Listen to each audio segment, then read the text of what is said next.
বিশ্ববাসীর উদ্বেগ এবং নিন্দা সত্ত্বেও গাজায় গণহত্যা থামছে না।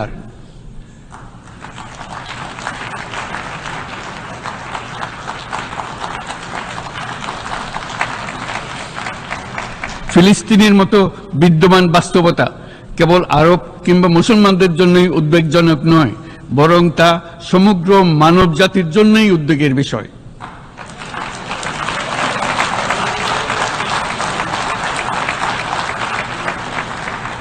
একজন মানুষ হিসেবে প্রত্যেক ফিলিস্তিনির জীবন অমূল্য।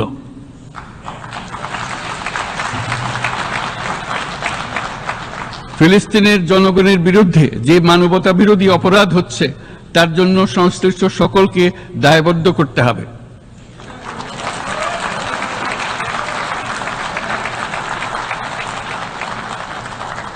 ফিলিস্তিনের